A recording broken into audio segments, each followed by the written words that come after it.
Tuhan Yesus, hanya Engkau satu di hati kami. Kepadamu kami berdoa dan kami berdoa di dalam nama-Mu. Ajari kami berdoa seperti Engkau mengajari murid-murid-Mu 2000 tahun lalu dan mengajari mereka doa Bapa kami. Ajari kami lebih dari itu Tuhan. Tuhan Yesus, bukakan ya Tuhan Yesus wawasan kami. Sehingga ketika kami berdoa, doa kami mengandung kuasa. Supaya kami tidak memanipulasi sorga. Tetapi kami tunduk kepada Allah, lawan iblis, maka iblis akan lari daripada kami. Terima kasih Tuhan, sembunyikan hamba-Mu di balik salib-Mu. Ya Tuhan, urapi ya Tuhan Yesus hamba jadi pengajar umat-Mu untuk bisa mengajarkan apa yang benar dan apa yang mengubahkan kehidupan mereka. Dalam nama Yesus. Amin. Puji Tuhan. Saya bawa Anda ke dalam sekolah doa ya. Bukan sekolah beneran, sekolah Roh Kudus. Saya kasih judul doa yang efektif. Yes. Doa yang efektif. Buka bersama dengan saya di cerita Abraham di Kejadian pasal yang ke-18 ayat yang ke-22. Di sana ada cerita doa syafaat Abraham untuk Sodom. Kita akan diajari oleh Roh Kudus lewat saat teduh ini bagaimana berdoa yang efektif. Syafaat yang menggerakkan hati Tuhan. Doa yang memindahkan gunung dan mengubahkan. Ini bukan rumus. Ini bukan teori. Tapi ini impartasi. Ketika Anda menangkapnya, ini akan merombak kehidupan doa Anda. Mesbah doa Anda tidak akan pernah sama lagi.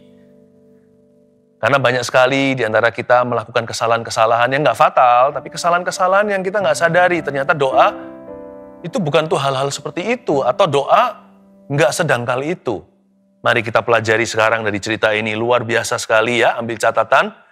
Nanti kita akan dapatkan poin-poin dari Tuhan langsung yang akan mengajari kita bagaimana berdoa dengan kuasa. Doa yang efektif seperti ini, mulai ayat 22. Lalu berpalinglah orang-orang itu dari situ dan berjalan ke Sodom, tetapi Abraham masih tetap berdiri di hadapan Tuhan. Abraham datang mendekat dan berkata, apakah engkau akan melenyapkan orang benar bersama-sama dengan orang fasik? Bagaimana sekiranya ada 50 orang benar dalam kota itu? Apakah engkau akan melenyapkan tempat itu? Dan tidakkah engkau mengampuninya karena ke-50 orang benar yang ada di dalamnya itu? Jauhlah kiranya daripadamu untuk berbuat demikian, membunuh orang benar bersama-sama dengan orang fasik, sehingga orang benar itu seolah-olah sama dengan orang fasik.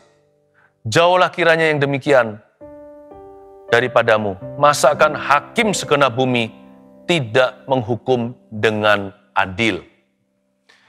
Saya langsung ke tengah-tengah. Padahal ini ada cerita sebelumnya bagaimana Tuhan visitasi. Totalnya ada 3 pria. 2 diantaranya malaikat. Salah satunya adalah penampakan Tuhan Yesus di perjanjian lama. Sebagai malaikat juga seperti itu. Padahal adalah anak Allah. 3 pria totalnya. Yang 2 menuju ke Sodom. 1 tinggal di belakang. Masih ngobrol-ngobrol sama Abraham. 1 itulah anak Allah yang maha tinggi. Yesus Kristus namanya. Yang 2 langsung survei ke lapangan. Bukan karena Allah tidak maha tahu. Tapi Tuhan tidak pernah bertindak semena-mena. Semua selalu dikonfirmasi saksi. Sekalipun Tuhan maha tahu. Tuhan itu, kalau bahasa Hokiannya ya, Cheng Li. Tuhan itu sangat-sangat fair, sangat adil orangnya. Nggak mentang-mentang berkuasa. Makanya itu ada 3 pria. 2 pergi dulu, Yesus tinggal dengan Abraham. Nah ini yang kita baca tadi adalah catatan syafaat Abraham waktu itu kepada Tuhan. Ayat 22, lalu berpalinglah orang-orang itu. The 2 angels, 2 malaikat. Berpalinglah orang-orang itu dari situ dan berjalan ke Sodom. Tetapi Abraham masih tetap berdiri di hadapan Tuhan. Lihat itu. Salah satunya bukan malaikat biasa, tapi Tuhan Yesus. Ayat 23, Abraham datang mendekat dan berkata, apakah engkau akan melenyapkan orang benar bersama-sama dengan orang fasik? Tolong hiraukan, jangan hiraukan dulu, abaikan dulu kalimatnya Abraham. Ya. Kalimat syafaatnya itu jangan difokuskan. Fokuskan kepada komentar Alkitab. Abraham datang mendekat. Ini dahsyat. Apapun doanya, itu nomor 2. Doanya bunyinya begini, apakah engkau Tuhan akan melenyapkan orang benar bersama dengan orang fasik? Doanya dimulai dengan sebuah pertanyaan. Pertanyaan untuk menggerakkan hati Tuhan, bukan memanipulasi. Dia mencoba ajak Tuhan dialog, karena Tuhan membuka diri untuk diskusi. Karena Tuhan berpikir begini, apakah aku akan sembunyikan rencanaku untuk hancurkan Sodom Gomora? Tidak akan kusembunyikan dari sahabatku Abraham. Tapi lupakan kalimatnya. Coba lihat komentar Alkitab. Abraham datang mendekat. Ini luar biasa loh. Doa yang efektif satu persatu ya, saya ajarkan ya, catat itu. Poin pertama, dipanjatkan dari kedekatan. Doa itu baru efektif karena orang itu dekat dengan Tuhan. Doa yang efektif itu, yang penuh puasa dipanjatkan dari kedekatan. Karena itu sedia payung sebelum hujan. Banyak orang baru berdoa kalau ada kebutuhan. Atau kalau terdesak, dia sudah terhimpit dengan situasi. Kepepet gitulah, bahasa sehari-hari. Sudah terjepit. Jangan, bangun kehidupan doanya regularly. Bangun kedekatan dengan Tuhan. Gak ada yang namanya persahabatan itu semalam langsung dekat. Itu dipupuk tahunan. Anda punya sahabat karib nggak? Punya BFF, best friend nggak? Mungkin Anda punya best friend forever. Itu dari sejak sekolah, nggak pernah putus hubungan hingga hari ini, masing-masing udah punya keluarga. Wah, sudah jadi, sudah betul-betul menjadi teman yang paling akrab. Sudah lebih kental rasanya daripada hubungan darah. Bahkan dengan saudara kandung aja mungkin nggak sedekat itu ya. Ada teman yang demikian. Mana ada yang semalam jadi begitu? Itu dipupuk terus-menerus. Karena segala hubungan bukan hanya dengan Tuhan, itu bisa semakin dekat atau semakin kendor. Bisa maju, bisa mundur. Tergantung apakah kita memupuk hubungan itu dan beri waktu. Karena itu doa itu bukan permohonan lebih dulu. Doa itu mendekatkan diri pada Tuhan. Dan di sini Abraham datang mendekat dan berkata, karena Abraham yang berkata, makanya mempan. Saya nggak ajarkan untuk kita pilih-pilih orang ya. Saya mau didoakan sama pendeta itu, nggak mau sama pendeta yang satunya. Bukan begitu ya. Ini salah tafsir kalau yang demikian itu aplikasinya terlalu jauh. Tapi maksud saya adalah doa orang benar bila dengan yakin didoakan sangat besar kuasanya itu rahasianya di mana? Doanya, bukan. Dengan yakin didoakan. Mau ngotot-ngotot seperti Nabi Baal juga Tuhan nggak dengar. Kuncinya di orang benar, doa orang benar. Bila dengan yakin didoakan, sangat besar kuasanya itu efeknya. Itu efektif doanya. Tapi kuncinya terletak pada kata orang benar. Jadi orang benar dulu. Ya, sebelum Anda doa memohonkan sesuatu, doa pertobatan dulu. Terima Tuhan bagi yang belum. Jangan titip doa, tolong Pak Pendeta atau tolong pada siapa. Tolong titip doa sama Tuhan. Tuhan nggak terima titipan. Tuhan nggak pakai sistem delivery. Kalau Anda mau mendapat pertolongan Tuhan, harus doa sendiri juga. Kita harus saling mendoakan, iya. Saling mendukung, iya. Tapi kuncinya terletak pada doa pribadi. Apakah doamu efektif? Mungkin hubungannya lagi rusak sama Tuhan. Jadi sebelum minta-minta, seringkali kita harus datang dulu kepada Tuhan dan kembali dengan hati. Doa itu efektif karena dipanjatkan dari kedekatan. Abraham datang mendekat dan berkata, barulah dia mengatakan. Tahukah Anda, kedekatan dengan Tuhan itu adalah a position of power. Itu posisi kuasa. Makanya itu jangan hanya jangan skip praise and worship. Langsung aja nanti pada waktu doa, saat teduh contohnya, langsung ke hikmat marifat. Waktu Pastor Philip bernubuat. Jangan, ikuti dari awal pujian penyembahan. Bahkan sudah ada pemanasannya, dengar kesaksian. Supaya kita dipanasi karena oleh darah anak domba dan oleh kesaksian iblis dikalahkan. Iman itu dibangun pelan-pelan dan waktu kita memuji menyembah Tuhan, itu posisi mendekat. Itu posisi kuasa. Itu seperti Abraham yang datang mendekat. Lalu baru kemudian berkata. Kalau nanti kita ke gereja, on-site, datang ke tempat ibadah, jangan kita skip, ya kan? Skip sampai ke firman, bahkan sampai ke doa berkat saja. Hanya ceklok ceritanya sama Tuhan. Jangan. Latihlah dirimu beribadah. Latihan itu jangan curi. Latihan itu jangan korupsi. Kalau kita mau latihan badani, kalau kita repetisi berapa kali, sit up contohnya, atau kita lari berapa kilometer sehari, tolong jangan dipotong-potong dan dikorting-korting, jangan korupsi olahraga yang begitu baik bagi dirimu. Apalagi ibadah. Dari sini kita tahu doa itu efektif karena kita melatih diri kita beribadah kepada Tuhan. Karena kita itu sengaja mendekat. Makanya kata-katanya berbobot. Makanya kalimatnya berkuasa. Makanya dia tahu bagaimana berdoa sesuai dengan kehendak Allah. Makanya itu doanya didengar. Bukan karena kesalehannya, tapi karena hatinya sungguh-sungguh mencari wajah Allah. Lalu Abraham datang mendekat dan berkata, apakah engkau akan melenyapkan orang benar bersama-sama dengan orang fasik? Ayat 24. Bagaimana sekiranya ada 50 orang benar dalam kota itu? Apakah engkau akan melenyapkan tempat itu?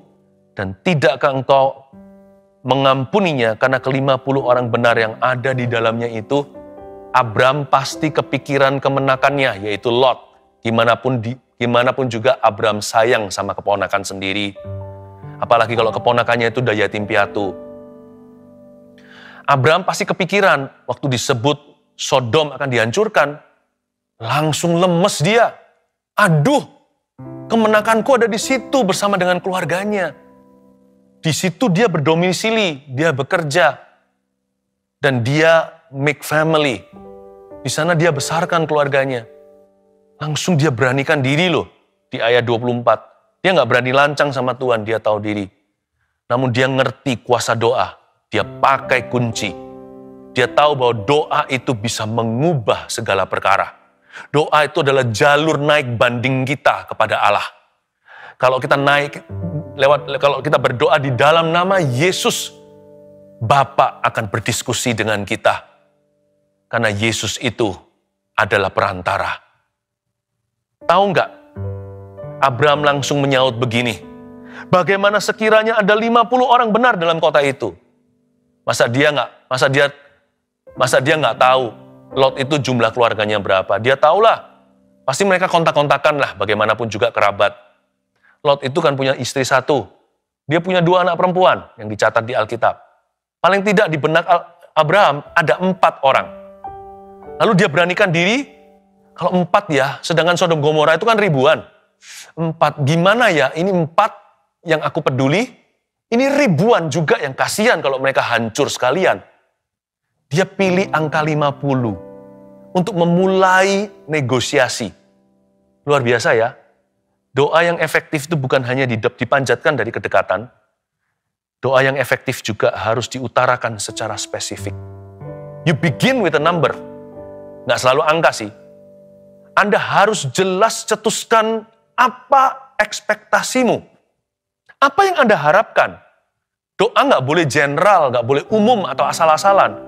Kebanyakan orang, apa yang mereka sebut doa itu sebenarnya hanyalah birthday wishes. Ya, I wish you all the best. Wish you all the best. WUATB biasanya disingkat kalau kita kirimkan pesan-pesan lewat chattingan. Ya, wish you all the best. Banyak orang itu bukan doa, itu wishes doang. Kalau kita hanyalah asal-asalan, ya nggak asal-asalan sih, tapi hanya umum sekali. Abraham mulai dengan spesifik. Dia tahu ribuan sedang dipertaruhkan, ada 4 yang dia pedulikan. Dia mulai dengan 50. Tuhan, bagaimana sekiranya ada 50 orang di Sodom dan Gomora? Tidakkah engkau akan mengampuni kota itu? Pertama dipanjatkan dari kedekatan. Makanya doanya efektif. Karena Abraham berdoa dengan pengenalan. Lalu kemudian diutarakan secara spesifik. Coba kalau Anda berdoa, ujilah. Lewat doa itu Anda mau apa? Anda mau Tuhan lakukan apa? Apa harapan Anda? Bisa jadi harapan kita salah, makanya ada poin berikutnya. Ya, karena doa itu yang mendoakannya akan dievaluasi Tuhan dulu. Seperti proposal itu diaudit terlebih dahulu. Ya, Dipelajari ceritanya begitu, sekalipun Tuhan Maha tahu. Karena doa itu adalah komunikasi hati ke hati dengan yang Maha Kuasa, dengan Tuhan Yesus Kristus. Ayat 25. Jauhlah kiranya daripadamu, ini kalimat Abraham berikutnya, untuk berbuat demikian, membunuh orang benar bersama-sama dengan orang fasik, sehingga orang benar itu seolah-olah sama dengan orang fasik. Abraham dengan pedenya, dengan yakinnya berkata, Tuhanku nggak kayak gitu. Jauhlah kiranya daripadamu, dengan M huruf besar itu Tuhan, untuk berbuat yang demikian. Masa Tuhan akan membunuh orang benar bersama dengan orang fasik? Jauhlah kiranya yang demikian daripadamu. Masa akan hakim segenap bumi tidak menghukum dengan adil? Lihat ya, smooth sekali. Mulus sekali cara Abraham membawa diri. Abraham bukan pura-pura. Dia itu tulus hati. Tapi dia punya doa kenapa sangat-sangat kuat. Kenapa syafaatnya menggetarkan hati Tuhan. Mengapa doanya efektif? Bukan hanya karena doanya diutarakan secara spesifik. Poin berikutnya dari ayat yang kita baca, doanya juga didasari pengenalan akan Tuhan. Dia itu berdoa dengan dasar fondasi yang jelas. Pengetahuannya betul tentang Tuhannya.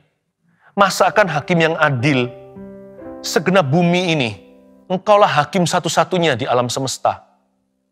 Engkau tidak akan mengadili dengan seadil-adilnya. Setahu aku, begitulah kira-kira, Abraham referensi kepada nature of God atau hakikat Allah atau sifat Allah yang sudah diketahuinya. Yang sudah bukan rahasia lagi seperti kita kenal Allah dari firman-Nya. Udah bukan rahasia. Abraham itu mencetuskan kehendak Tuhan yang sudah dia sangat pasti tidak ragu lagi. Dia tahu bahwa Tuhan itu selalu menghendaki pertobatan, bukan kehancuran. Yang itu dia nggak perlu mikir dua kali. Makanya itu dia berani syafaat begini. Dia berani buka angka 50 karena Tuhan yang dia kenal, Tuhan yang dia kenal itu suka mengampuni. Dan Tuhan itu nggak pernah hobi menghancurkan kota. Malah justru Tuhan kirim Yunus itu untuk menginsafkan bangsa. Abraham itu ngerti sifat Tuhannya. Dia berdoa dengan pengetahuan, nggak seperti kita seringkali doa hanya dengan semangat doang. Zeal without knowledge, without the right knowledge, or without a good knowledge. Semangat tanpa pengetahuan yang betul, semangat tanpa pengetahuan yang benar adalah bahaya. Seringkali jadi tong kosong nyaring bunyinya. Jauhlah kiranya daripadamu untuk berbuat yang beginian, membunuh orang benar sama-sama dengan orang fasik. Tuhan mau tumpas itu sepertinya tidak hiraukan. Bagi Tuhan tidak ada perbedaan, Tuhanku nggak begitu. Jauhlah kiranya yang demikian. Masa hakim segenap bumi tidak menghukum dengan adil? Ini bukan sarkas, ini bukan sarkastik. Dia ngomong setulus-tulusnya, dia sedang mencetuskan firman kembali pada Tuhan. Bukan menuduh Tuhan apa-apa. Malah justru dia tunjukkan bahwa sebelum berdoa, dia kenal kepada siapa dia berdoa. Itulah sebabnya penting sekali untuk kita itu merenungkan firman.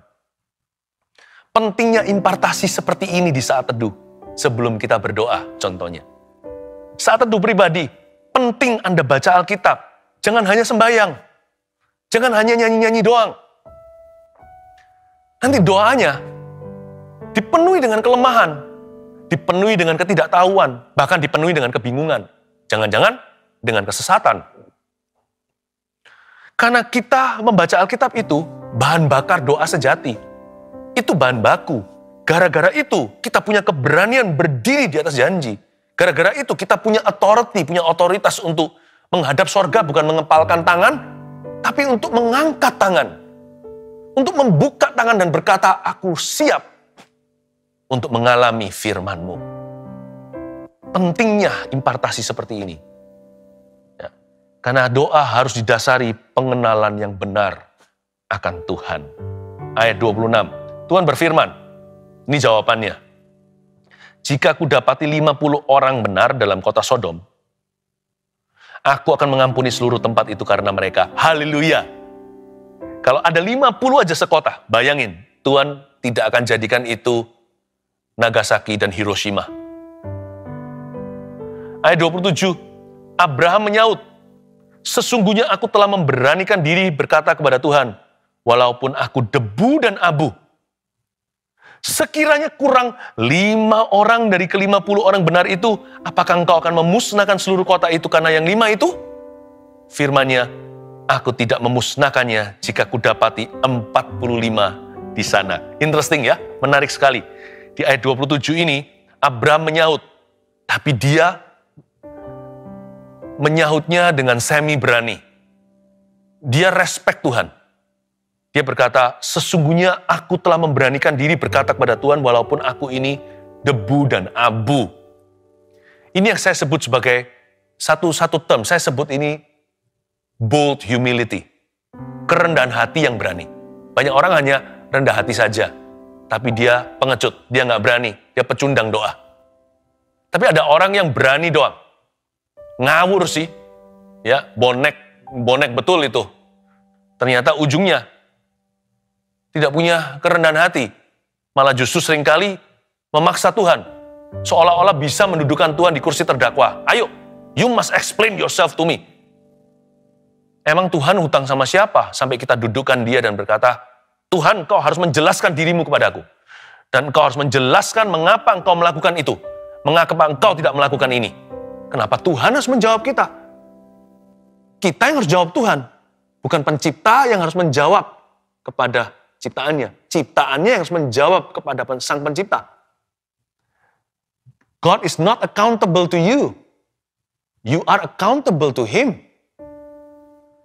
Jadi kita yang harus memberi pertanggungjawaban. Siapakah kita? Suruh Tuhan mempertanggungjawabkan dirinya kepada kita. Bukankah Tuhan itu sudah membuktikan? Kita yang belum buktikan apa-apa. Bold humility adalah sebuah keberanian untuk naik banding lewat doa dan berkata, Tuhan, aku beranikan diri, maaf ya, I'm sorry, sekalipun aku debu dan abu. Dia humble, dia tahu diri, dia tahu dialah terdakwa. Kalau mau jadi penuntut, Tuhanlah yang jadi penuntut seharusnya. Dia ngerti dia debu dan abu. Dia humble dulu. Tapi dia nggak berhenti di humility, dia nggak berhenti di kerendahan hati. Dia maju selangkah lagi. Mil kedua adalah dia berani. Dan dia berkata, Tuhan, walaupun aku debu dan abu, kalau sampai minus 5 dari 50, masa gara-gara 5 Tuhan, tipis sekali, engkau akan hancurkan seluruh kota. Ini orang kalau nggak ngerti hati Allahnya nggak berani begini. Dia tahu bahwa Tuhan tidak pernah bersuka cita atas penghukuman. Yang Tuhan kehendaki dan rindukan adalah pertobatan. Dan Tuhan menjawabnya apa? Luar biasa ya. Tuhan berkata, firman-Nya, aku tidak akan memusnahkannya jika ku dapati 45 di sana. Doa yang efektif itu bukan hanya dipanjatkan dari kedekatan atau diutarakan secara spesifik, tapi juga didasari pengenalan akan Tuhan. Lalu kemudian, poin berikutnya apa? Kita baca ayat selanjutnya. Ayat 29, lagi. Ya. Lagi Abraham melanjutkan perkataannya kepadanya. Nggak selesai di situ, masih ada kelanjutannya. Sekiranya 40 didapati di sana. Lucu nggak? Turun 5 lagi. Kayaknya cuma turun 5 ya. Tapi 5 tambah 5 udah turun 10. Hebat Abraham, masa Tuhan nggak kerasa? Taulah, Tuhan yang izinkan dia to bargain with God. Tuhan tuh baik sekali, Tuhan izinkan kita tawar-menawar dengan dia. Asal di atas fondasi kebenaran. Kalau 40 gimana Tuhan? Firman-Nya, aku tidak akan berbuat demikian karena yang 40 itu. Lagi-lagi lihat coba ayat 30. Katanya, janganlah kiranya Tuhan murka. Lagi nih kelihatannya ya, kalau sudah ada kalimat pembukaannya, janganlah kiranya Tuhan murka, kayaknya dia nggak berhenti di sana. Kalau aku berkata sekali lagi, garis bawahi, berapa kali kata sekali lagi diulangi? Lagi dan lagi kata lagi diucapkan kembali. Sekiranya 30 didapati di sana. Belum selesai bicara disaut sama Tuhan. Firman-Nya, aku tidak akan berbuat demikian jika aku dapati 30 di sana. Sahabat kan, nggak usah selesai kalimat, Tuhan sudah tahu. Ngerti. Nggak apa-apa. Sacap pun jadi. 30 pun aku ampuni. Ayat 31, katanya, sesungguhnya aku telah memberanikan diri berkata kepada Tuhan. Nah, kelihatannya belum berhenti. Abraham masih melaju. Dia masih tancap gas ini. Sekiranya 20 didapati di sana gimana? Firman-Nya, aku tidak akan memusnahkannya karena yang 20 itu. Ayat 32. Katanya, lagi, janganlah kiranya Tuhan murka. Ini untuk kedua kali si Abraham berkata, janganlah kiranya Tuhan murka. Kalau aku berkata sekali lagi, sekali ini saja, sekiranya 10 Tuhan, 10 didapati di situ. Firman-Nya, aku tidak akan memusnahkannya karena yang 10 itu. Lalu pergilah Tuhan setelah ia selesai berfirman kepada Abraham.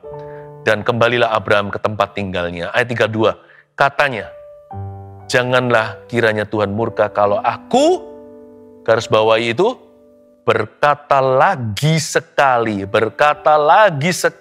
ini saja. Lagi sekali ini saja, berkata lagi sekali ini saja. Apa sih? Kenapa doanya Abraham efektif? Emangnya dia sekali doa langsung mempan? Buktinya enggak. Ini ada berapa episode ini? Ini sudah ada kelanjutan demi kelanjutan. Ini bukan hanya sekali saja. Jangan pernah kita berkata, aku bukan Abraham. Doa sekali langsung dikabulkan. Buktinya Abraham juga enggak. Doa yang efektif itu membutuhkan ketekunan. Karena itu poin nomor 4. Kenapa doanya efektif? Karena disertai ketekunan iman. Ada kata lagi. Coba lihat ya matematikanya. Pertama 50 kan, dia mulai turunnya 55 dulu. 50 jadi 45, 45 jadi 40, ya kan? Lalu kemudian turunnya lebih berani. Turunnya puluhan. 40 jadi 30, 30 jadi 20, 20 jadi 10. Dari situ ketekunannya semakin menjadi-jadi. Bukan berarti dia itu terlalu berani sama Tuhan, enggak. Buktinya dia jalan pelan-pelan. Ketekunan itu mengajarkan kepada kita untuk respect sama Tuhan. Ketekunan itu bukan lamban, tapi pelan-pelan. Dia mengajarkan kepada kita untuk terus mengejar. Bukan berarti Tuhan lari, enggak. Tapi untuk bergumul dengan Tuhan. Doa itu pergumulan. Doa itu adalah gelut dengan Tuhan. Seperti Yakub waktu itu berada di seberang sebelum ketemu sama Esau. Dia gelut dengan seorang pribadi. Itu juga penampakan Yesus di Perjanjian Lama. Lalu dipukul pangkal pahanya. Lalu Tuhan berkata, karena kamu gelut dengan aku, gelut dengan Allah, kamu menang. You wrestle with me. Tuhan ngalah, mana pernah sih kita bisa menang? Mana bisa sih manusia itu menang atas Tuhan? Kalau Tuhan mengizinkan kita menang dalam doa kita, alias dikabulkan, itu karena Tuhan ngalah. Disitulah ketekunan. Ketekunan adalah pergulatan dengan Tuhan. Lagi dan lagi, 50, 45, 40, 30, lalu 20 dan 10. Luar biasa Tuhan itu. Doa yang efektif disertai ketekunan iman. Jangan gampang menyerah. Jangan lemparkan handuk putih. Jangan lemparkan bendera putih dan berkata, I surrender, I give up. Jangan. Warna satu-satunya yang harus menjadi warnamu dalam doa adalah warna merah. Dibasuh oleh darah. Darah Yesus sudah membeli. Kalau memang harus lemparkan handuk berwarna, jangan warna putih, lemparkan warna merah. Ceritanya begitu. Kita harus berani masuk ke tatah kasih karunia untuk mendapatkan pertolongan tepat waktunya, kata Ibrani. Tekun imannya. Lalu yang terakhir, poin yang terakhir. Kita baca lagi ayat 32. Katanya, janganlah kiranya Tuhan murka kalau aku berkata sekali lagi. Sekali ini saja. Sekiranya 10 didapati di sana. Firman-Nya, aku tidak akan memusnahkannya karena yang 10 itu. Mari kita bicara tentang 10. Angka terkecil dalam bargain atau negosiasi. Abraham dan Tuhan Yesus sepakat di angka 10.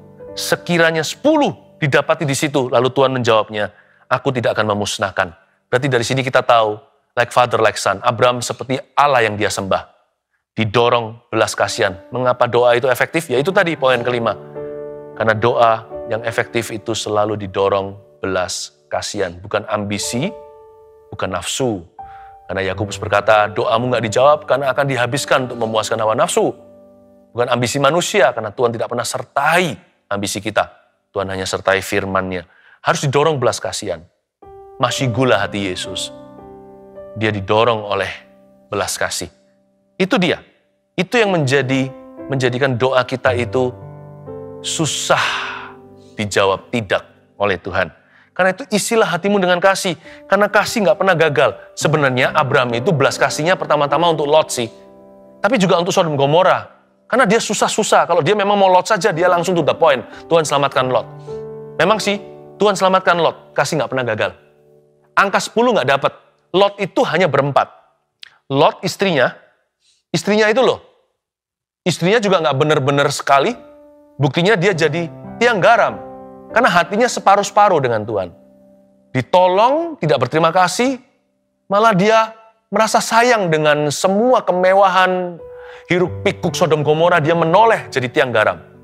Tapi tetap bagaimanapun juga keluarga Lot itu masih lebih benar dibandingkan orang-orang Sodom Gomora. Ada 4 Lot, istrinya, lalu 2 putrinya. Abraham mungkin asumsi begini, aduh orang Sodom Gomora kasihan. Masa sih Lot selama puluhan tahun di situ gak pernah bisa memimpin pada kebenaran ekstra 6 orang. Abraham percaya kemenakannya. Pasti bisalah, dia ada DNA aku kok. Ternyata Abraham salah. Lot keluar hanya berempat. 1 jadi tiang garam.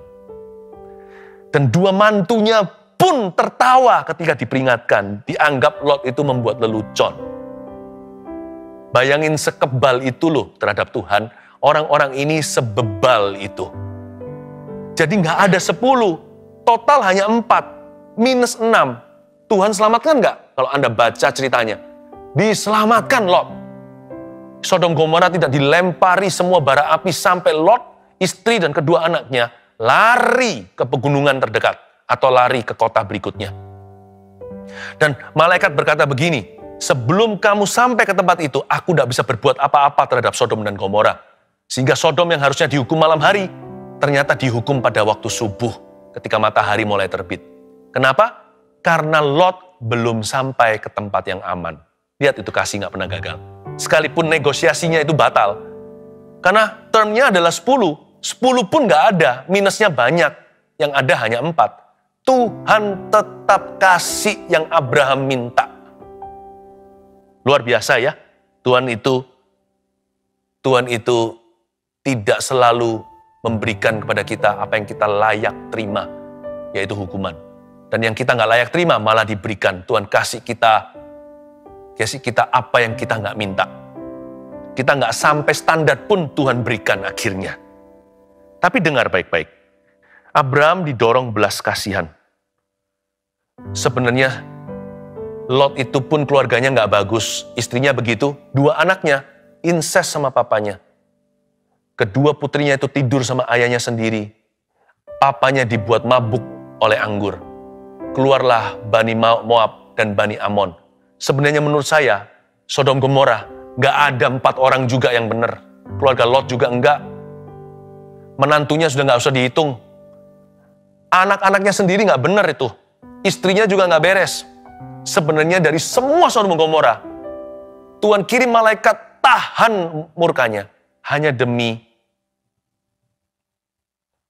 kemenakan Abraham gara-gara angkelnya, gara-gara pamannya. Coba ya, dari seluruh Sodom hanya 1 yang benar. Hanya Abraham saja, keluarganya pun gak beres itu. Bayangkan kasih itu begitu rupa, karena Abraham berdoanya dengan belas kasihan. Didorong oleh itu, gak sampai 6 angkanya pun Tuhan kabulkan, Lot diselamatkan. Saya beritahu, kasih gak pernah gagal. Doa itu efektif. Dan Tuhan memberikan pada kita bahkan yang tidak kita minta. Kalau nafas doa kita adalah kasih, bukan benci atau ambisi. Tanamkan itu, 5 poin ini. Doa yang efektif adalah 1, dipanjatkan dari kedekatan. 2, diutarakan secara spesifik. 3, didasari pengenalan akan Tuhan. 4, disertai ketekunan iman. 5, didorong belas kasihan. Saya yakin akan terjadi sesuatu yang besar dalam hidup doa Anda. Hari ini, mesbahmu dirombak oleh Tuhan. Saya ajak kita semuanya untuk melakukan sesuatu ya. Ada sebuah lagu yang saya mau nyanyikan. Saya kok digerakkan oleh Tuhan untuk mendorong Anda bersyafaat bagi keluarga yang belum diselamatkan. Jadi nanti tolong di komentar bisa tulis saja, simple aja, selamatkan papa, selamatkan anakku, selamatkan istriku, tulis gitu, selamatkan temanku. Jikalau kurang etis menyebut nama, Anda bisa sebut aja mereka itu siapa. Atau kalau Anda mau sebut nama juga nggak apa-apa, selamatkan Roni, selamatkan Cindy. Ya nanti biar Tuhan yang mendengar semuanya, sebab permohonan doa itu semua kepada Tuhan. Tuhan yang bisa tahu doa, mendengar, Tuhan juga bisa membacanya. Tulis begitu aja, dan saya yakin nanti semua yang dituliskan itu tindakan iman. Ayo kita syafaat. Saya ajak kita untuk sungguh-sungguh doa untuk keluarga yang belum diselamatkan. Ada sebuah lagu yang saya nyanyikan dulu sampai nangis terseduh-seduh. Waktu saya menyanyikan lagu ini di Vancouver, Kanada, waktu saya masih sekolah. Tuhan ajari saya untuk terbeban seperti Abraham mengasihi Lot. Kita terbeban untuk mereka yang masih terhilang. Mereka yang belum percaya Tuhan. Mereka yang belum pernah mengalami kasih Kristus. Mereka yang dosanya belum diampuni. Dan mereka yang belum memperoleh hidup yang kekal.